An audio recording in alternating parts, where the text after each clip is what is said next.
सोचो, अगर मैं तुमसे कहूं कि ज्यादातर मिलियनेयर्स वो नहीं हैं जो तुम सोचते हो, वो अपनी दौलत को दिखाते नहीं हैं, दिखावा नहीं करते, और ज्यादातर तो आम सी गाड़ियां चलाते हैं। सुनने में बोरिंग लगता है ना? लेकिन यही बोरिंग सच्चाई असली दौलत की सबसे बड़ी चाबी है। और द साइकोलॉजी ऑफ मनी आपकी इस सोच को हमेशा के लिए बदल देगा। ये इस बात पर नहीं है कि आप कितना पैसा कमाते हो, बल्कि इस पर है कि आप पैसे के बारे में कैसे सोचते हो। दो लोग एक ही जितना कमाते हैं, लेकिन उनकी फाइनेंशियल लाइफ बिल्कुल अलग होती है। एक आराम से जल्दी रिटायर हो जाता है, बिना कर्ज के, और शांत जिंदगी जीता है। दूसरा जिंदगी भर पैसों के लिए जूझता रहता है। अंतर क्या है? ये किस्मत नहीं थी, ये इंटेलिजेंस भी नहीं थी, ये था उनका माइंडसेट, पैसे के बारे में उनकी सोच।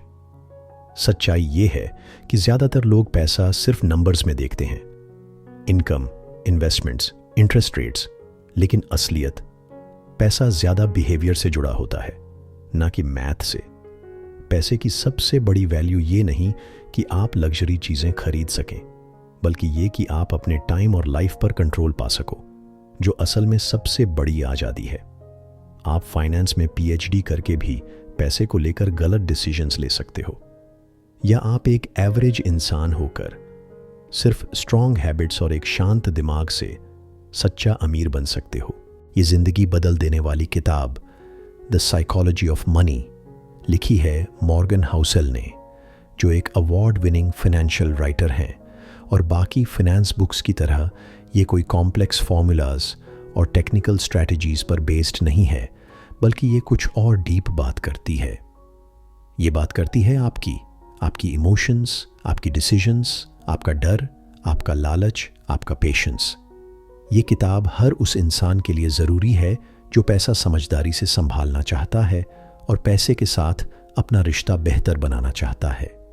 मॉर्गन हमें दिखाते हैं कि वेल्थ बनाने का रास्ता सिर्फ ज़्यादा कमाने से नहीं जाता, बल्कि सही सोचने से जाता है। और सबसे मज़ेदार बात, इस किताब का हर चैप्टर एक शॉर्ट स्टोरी की तरह लगता है, जो आपकी ज़िंदगी, आपकी स्ट्रगल्स और आपके माइंडसेट को रिफ्लेक्ट करता है। लेखक हमें दिखाते हैं कि हमारे अंदर के बायसेस, फ्लॉज, बिहेवियर्स और एटीट्यूड्स कैसे हमारे फाइनेंशियल रिजल्ट्स को इम्पैक्ट करते हैं, और कैसे हमारी साइकोलॉजी हमारे लिए काम कर सकती है या हमारे खिलाफ। अब आगे जो आएगा वो है इस किताब की एक ऐसी समरी जो आपको एक्शनेबल लेसन्स देगी, ताकि आप अपने पैसे से बेहतर फैसले ले सको। चलिए देखते हैं कि हमारी सोच हमारे पैसे के साथ क्या कर सकती है। तो अगर आप वो इंसान हो जो फाइनेंशियली ग्रो करना चाहता है, अगर आपने कभी सोचा है कि कुछ लोग कम होने के बावजूद कैसे सक्सेस पा लेते हैं, अगर आप फाइनेंशियल स्ट्रेस से परेशान हो और सच में क्लैरिटी चाहते हो, तो ये वीडियो आपके लिए है।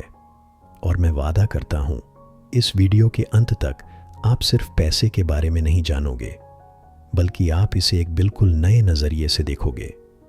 मैं हूँ रेहान और आप देख रहे हैं बुक एनसाइक्लोपीडिया, जहां हम लाते हैं लाइफ चेंजिंग किताबों की गहराई तक जाती समरीज, पावरफुल स्टोरी टेलिंग के साथ। अगर आप चैनल पर नए हैं तो जल्दी से लाइक बटन दबाइए, सब्सक्राइब कीजिए और बेल आइकॉन को ऑन कर दीजिए, ताकि आप कोई भी वो कंटेंट मिस न करें जो आपकी सोच, जिंदगी और ग्रोथ को बदल सकता है। और अब चलिए डाइव करते हैं इस किताब के पहले जबरदस्त चैप्टर में। Chapter 1, no one's crazy. सोचिए जरा, आप एक ऐसे देश में पैदा हुए जहां युद्ध चल रहा था और आपका परिवार किसी तरह जिंदा बचा। आपने अपने माँ बाप को हर एक पैसे की बचत करते देखा, क्योंकि उन्हें फिर से सब कुछ खो देने का डर था। अब सोचिए एक और इंसान की, जो एक शांति और तेजी से बढ़ती इकोनॉमी में पैदा हुआ। क्रेडिट कार्ड्स, लग्जरी लाइफस्टाइल और रिस्क लेना उसके लिए नॉर्मल था। अब बताइए, अगर ये दोनों लोग बिल्कुल अलग फाइनेंशियल डिसीजंस लें, तो क्या आप उनमें से किसी को क्रेजी कह सकते हैं? मॉर्गन हाउसेल कहते हैं, नहीं। हर इंसान पैसे को अपनी पर्सनल एक्सपीरियंस की नज़र से देखता है। जो एक इंसान को बेवकूफ़ी लगती है, वहीं दूसरे को समझदारी लग सकती है। क्योंकि हमारी फाइनेंशियल सोच किताबों से नहीं, जिंदगी से बनती है। रियल लाइफ एग्जाम्पल, सोचिए किसी ऐसे इंसान की जो 2008 के फाइनेंशियल क्राइसिस में बड़ा हुआ। शायद वो स्टॉक मार्केट से डरता होगा, उसे लॉस का डर सताता होगा। लेकिन कोई और जिसने इन्वेस्टिंग मार्केट के बूम में शुरू की हो, उसे हाई रिटर्न्स का थ्रिल पसंद होगा। दुनिया वही है, माइंडसेट अलग अलग। इस चैप्टर की सीख, दूसरों के फाइनेंशियल डिसीजंस को जज करना बंद करिए, क्योंकि हर फैसले के पीछे छिपी होती हैं उनकी यादें, डर और personal emotions. Chapter 2, luck risk. एक कड़वा सच सुनिए, सक्सेस हमेशा हार्ड वर्क की वजह से नहीं होती और फेलियर हमेशा गलत डिसीजंस की वजह से भी नहीं होती। कई बार सिर्फ लक या रिस्क अपना खेल खेलता है। मॉर्गन हाउसल हमें बिल गेट्स की कहानी बताते हैं। उन्होंने सिर्फ मेहनत नहीं की, बल्कि वो उस रेयर स्कूल में पढ़े जहां 1970s में कंप्यूटर था। अब सोचिए, बिल का दोस्त केंट एवंस, उतना ही टैलेंटेड, उतनी ही मेहनत, लेकिन एक एक्सीडेंट में उसकी जान चली गई। Same talent, same effort, but different outcomes. Lesson, जब सफल हो जाएं तो हम्बल रहें, और जब किसी की हार देखें तो उसे जज न करें।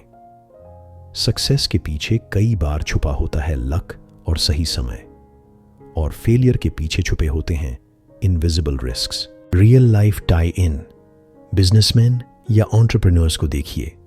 कई बार वो सक्सेसफुल इसलिए होते हैं क्योंकि वो सही समय पर, सही जगह, सही लोगों के बीच होते हैं।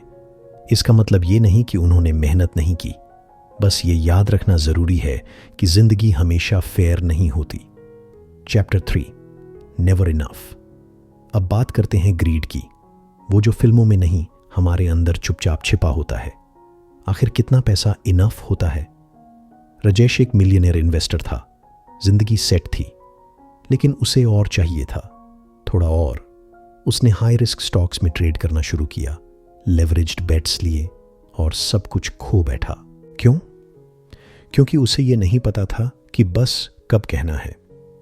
मॉर्गन कहते हैं, फाइनेंशियल लाइफ की सबसे मुश्किल स्किल है ये जानना कि आपके पास ऑलरेडी काफी है। एग्जाम्पल, रजत गुप्ता, बर्नी मैडॉफ, दोनों बहुत अमीर, सफल और रिस्पेक्टेड थे, लेकिन उन्हें और चाहिए था, और इसी लालच में उन्होंने सब कुछ खो दिया। करियर, रिस्पेक्ट, फ्रीडम तक। ग्रीड हमेशा कहता है, बस एक और डील, एक और इन्वेस्टमेंट, एक और जीरो बैलेंस में, और इंसान फंस जाता है। What you can learn, ambition गलत नहीं है, लेकिन अगर आप पीस, वैल्यूज और रिश्ते सैक्रिफाइस कर रहे हैं सिर्फ मोर के लिए, तो आप ग्रो नहीं कर रहे, आप डूब रहे हैं। चैप्टर्स 1 से 3 की एक सीख, फाइनेंशियल सक्सेस कोई फॉर्मूला नहीं है, ये है एक मिक्स, बिहेवियर, ह्यूमिलिटी, पर्सपेक्टिव और रिस्ट्रेंट का। आपको जीनियस बनने की जरूरत नहीं, बस ग्राउंडेड रहिए। Chapter 4, confounding compounding. एक मजेदार फैक्ट सुनिए। वॉरेन बफेट, दुनिया के सबसे अमीर लोगों में से एक, ने अपनी 90% से ज्यादा वेल्थ 60 की उम्र के बाद बनाई। क्यों? क्योंकि उन्होंने इन्वेस्टिंग जल्दी शुरू की और उसे रोका नहीं। इस चैप्टर में हम सीखते हैं, वेल्थ बनाने की सबसे बड़ी ताकत है टाइम, न कि स्ट्रैटेजी या IQ। स्टोरी एग्जाम्पल, सोचिए 2 दोस्त हैं, अर्जुन और रवि। अर्जुन 20 की उम्र में इन्वेस्टिंग शुरू करता है, हर साल $5000 इन्वेस्ट करता है, सिर्फ 10 साल तक, फिर रुक जाता है। रवि 30 की उम्र में शुरू करता है, $5000 हर साल इन्वेस्ट करता है पूरे 30 साल तक। 60 की उम्र में अर्जुन के पास रवि से ज्यादा पैसा होता है। क्यों? क्योंकि कंपाउंडिंग पैसे की नहीं, वक्त की कहानी है। की लेसन, कंपाउंडिंग तभी काम करता है जब आप उसे टाइम देते हैं और बीच में तोड़ते नहीं। प्रॉब्लम यह है कि हम जल्दी रिजल्ट्स चाहते हैं, लेकिन वेल्थ धीरे धीरे बढ़ती है, चुपचाप, धीरे धीरे, फिर एकदम से एक्सप्लोड करती है। Chapter 5, getting wealthy versus staying wealthy. अमीर बनना एक बात है, लेकिन अमीर बने रहना वो एक अलग ही गेम है। मॉर्गन बताते हैं कि वेल्थ रिस्क लेकर, बोल्ड फैसले लेकर बनती है, लेकिन उसे बचाया जाता है ह्यूमिलिटी, फियर और सिंप्लिसिटी से। एग्जाम्पल, आपने सुना होगा कि कुछ लोग क्रिप्टो में करोड़ों कमा लेते हैं और फिर अगली ही गिरावट में सब खो बैठते हैं। उन्होंने अमीर बनने की ट्रिक सीख ली थी, बट अमीर बने रहने की नहीं। वो बार बार सब कुछ दांव पर लगाते रहे, ये सोचकर कि वो कभी नहीं हारेंगे। What keeps you wealthy? Morgan हमें 3 जरूरी बातें बताते हैं। 1. Survival mentality. आपको सबसे हाई रिटर्न्स नहीं चाहिए, बस गेम में बने रहना है। 2. Room for error.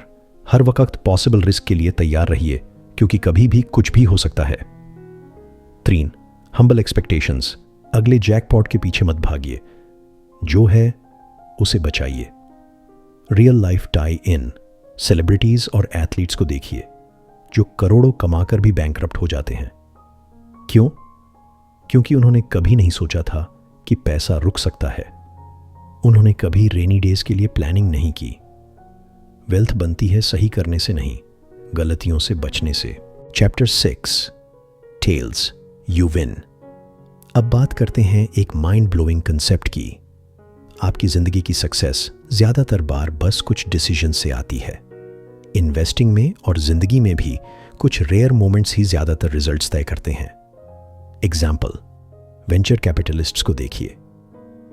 वो 20 स्टार्टअप्स में पैसा लगाते हैं, लेकिन उनमें से बस 102 कंपनीज बड़ी होती हैं और वही सारी लॉसेस कवर कर देती हैं। वॉरेन बफेट का सक्सेस भी कुछ ही स्टॉक्स से आया, जैसे कोका कोला, एप्पल आदि। सैकड़ों इन्वेस्टमेंट्स में से बस कुछ ही ने उन्हें बिलियनियर बनाया। लेसन, हर बार सही होने की जरूरत नहीं है, बस गेम में बने रहिए जब तक आपकी टेल इवेंट, वो एक बड़ा जीत आ नहीं जाती। करियर हो, रिलेशनशिप्स हो, बिजनेस या हेल्थ, हर चीज में यही रूल है। पेशेंट रहिए, स्मार्ट रिस्क्स लीजिए, टाइम और लक को अपना काम करने दीजिए। मोस्ट लोग अपना ब्रेक आने से पहले ही हार मान लेते हैं, लेकिन अगर आप सीखते रहो, अपने ऊपर इन्वेस्ट करते रहो और कंसिस्टेंट रहो, तो वो एक टेल विन आपकी पूरी जिंदगी बदल सकता है। Chapter 7, freedom. एक सेकंड के लिए अपनी आंखें बंद करो और सोचो, असली अमीरी का मतलब क्या है? एक बड़ा घर, लग्जरी कार, बैंक अकाउंट में करोड़ों? मॉर्गन हाउसल एक चौंकाने वाला जवाब देते हैं। True wealth is the ability to wake up every day and say, I can do what I want, when I want, with whom I want. यही है असली फ्रीडम और यही सबसे ऊंचा रूप है वेल्थ का। हम अक्सर पैसा इस उम्मीद में कमाते हैं कि इससे हमें हैप्पीनेस मिलेगी, लेकिन असल में हम जो चाहते हैं वो है कंट्रोल ओवर आवर टाइम। बिना किसी से पूछे ब्रेक ले सकें, अपने परिवार के साथ तब रह सकें जब उन्हें हमारी सबसे ज्यादा जरूरत हो, और टॉक्सिक एनवायरनमेंट से दूर जा सकें। अब जरा 2 लोगों की तस्वीर अपने मन में बनाओ। एक करोड़ों कमा रहा है, लेकिन हर दिन मीटिंग्स में फंसा रहता है, दबाव में जी रहा है। दूसरा कम कमा रहा है, लेकिन उसका दिन, उसका टाइम और उसका पीस सब उसी के कंट्रोल में है। सच में अमीर कौन है? वेल्थ अक्सर शांत होती है। आप उसे किसी की कार से नहीं पहचान सकते, लेकिन उनके जीने के तरीके से जरूर महसूस कर सकते हो। मकसद सिर्फ अमीर बनना नहीं है, मकसद है फ्री बने रहना। Chapter 8, man in the car paradox. क्या आपने कभी किसी को लग्जरी कार में जाते देखा और सोचा, काश मेरे पास ऐसी लाइफ होती? लेकिन सच्चाई थोड़ी अलग है। आप उस इंसान की तारीफ नहीं कर रहे होते, आप कार की कर रहे होते हो, और आप खुद को उस गाड़ी में इमेजिन कर रहे होते हो, नॉट देम। यही है पैराडॉक्स। हमें लगता है कि अगर हम अपने पैसे से दिखावा करेंगे तो लोग हमें रिस्पेक्ट देंगे, लेकिन हकीकत में लोग अपनी ही ड्रीम्स में खोए रहते हैं। उन्हें आपकी नहीं, अपनी लाइफ की परवाह होती है। इसे एक उदाहरण से समझते हैं। जब भी कोई सामने से गुजरता है जिसने डिजाइनर क्लोथ्स पहने हों या जिसके हाथ में नया आईफोन हो, आपने वो चीज जरूर नोटिस की होगी, लेकिन क्या आपने उस इंसान के बारे में कुछ सोचा? बिल्कुल नहीं। दूसरों को इम्प्रेस करने के लिए पैसा खर्च करना वैसा असर नहीं करता जैसा हम सोचते हैं। अक्सर जो सबसे ज्यादा अमीर दिखते हैं वो सिर्फ दिखावे पर सब कुछ खर्च कर रहे होते हैं, जबकि जो चुपचाप रहते हैं उनके पास असली दौलत होती है। इसलिए अपलॉज के पीछे मत भागो, क्वाइट कॉन्फिडेंस रखो, क्योंकि असली रिस्पेक्ट समय के साथ ह्यूमिलिटी और विजडम से मिलती है, खरीदी नहीं जाती। Chapter 9, wealth is what you don't see. चलो एक छोटी सी मेंटल वॉक करते हैं। आप एक शानदार बंगलो के पास से गुजरते हो जहां 3 लग्जरी कारें खड़ी हैं। आपका पहला ख्याल, ये लोग तो बहुत अमीर होंगे, लेकिन ये सब कुछ, घर, गाड़ियां, लाइफस्टाइल, ये वेल्थ नहीं है, ये है स्पेंडिंग। असली दौलत वो है जो दिखती नहीं, जो खर्च नहीं हुई, जो धीरे धीरे इन्वेस्टमेंट्स में बढ़ रही है, जो सेविंग्स की तरह सालों से चुपचाप जमा हो रही है। अब 2 पड़ोसियों की कल्पना करो। एक हर नया गैजेट दिखाता है, हर साल कार बदलता है, लेकिन हर महीने की EMIs में डूबा है।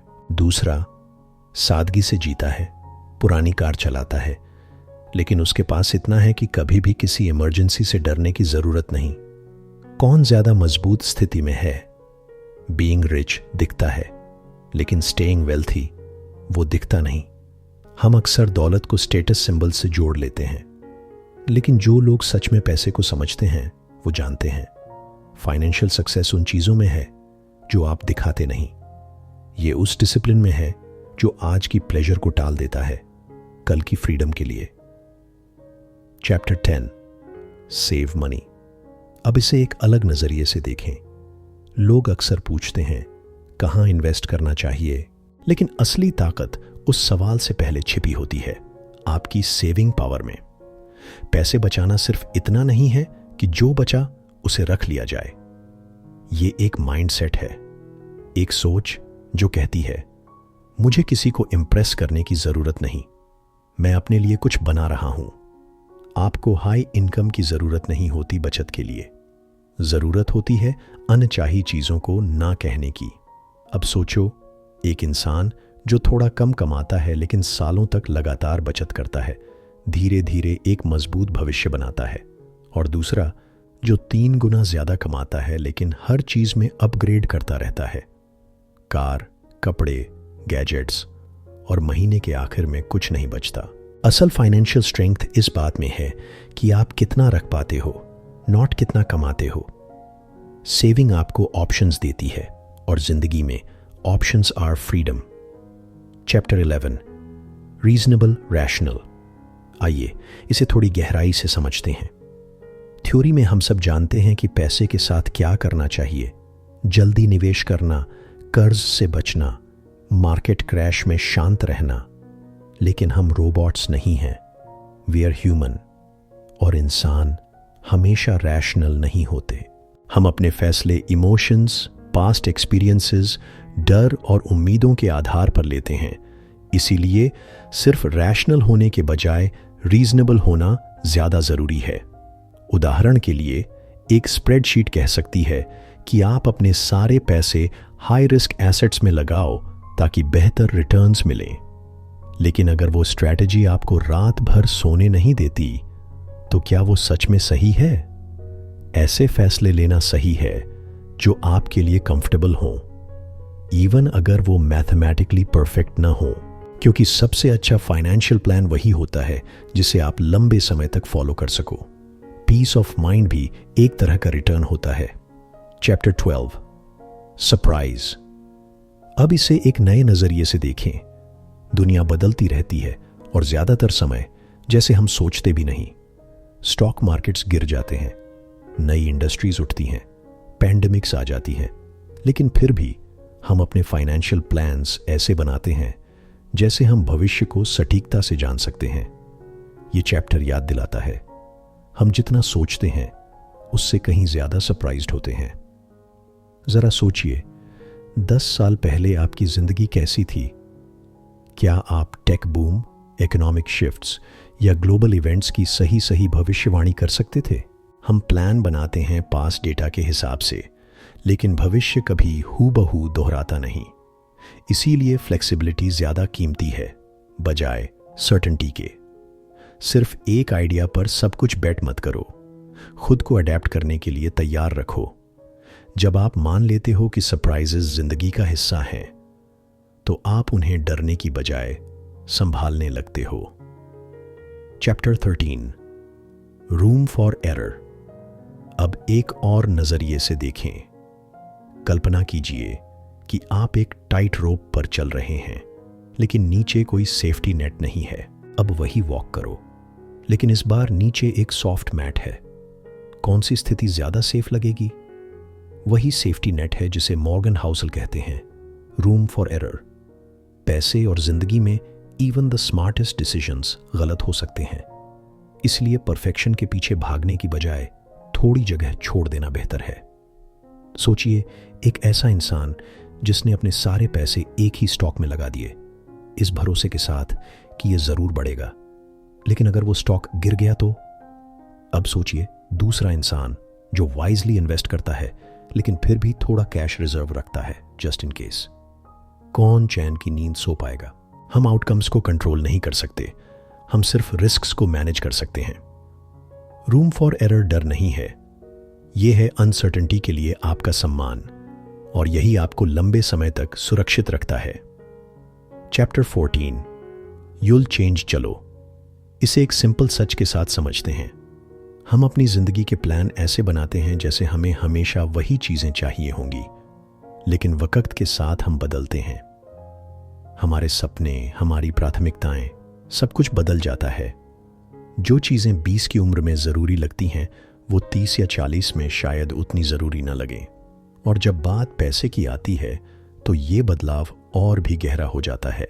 हो सकता है कि आपकी शुरुआत लग्जरी के पीछे भागते हुए हुई हो, लेकिन कुछ सालों बाद आपको महसूस हो कि आप वो सब छोड़ सकते हैं, अगर बदले में आपको ज्यादा वक्त, कम स्ट्रेस और गहरे रिश्ते मिल जाएं।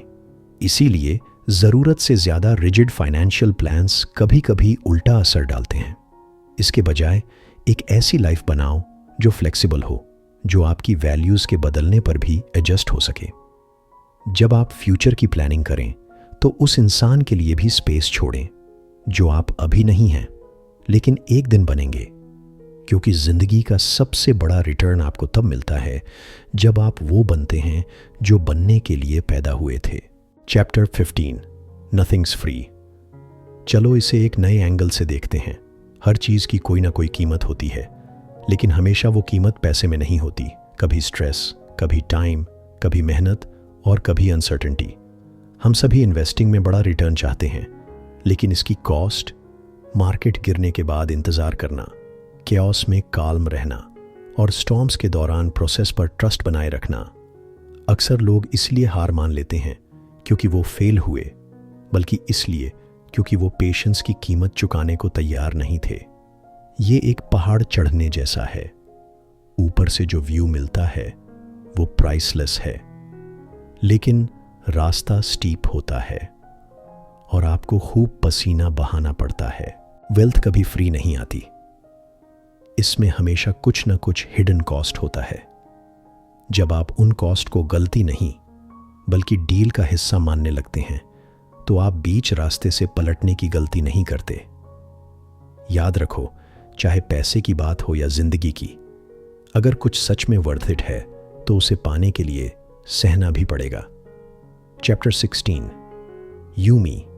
चलो एक छोटा सा रिफ्लेक्शन करते हैं। दो लोग एक ही सिचुएशन को देख सकते हैं और बिल्कुल अलग नजरिया रख सकते हैं, खासकर जब बात पैसे की हो। क्यों? क्योंकि हर फाइनेंशियल डिसीजन आपकी पर्सनल जर्नी से जुड़ा होता है।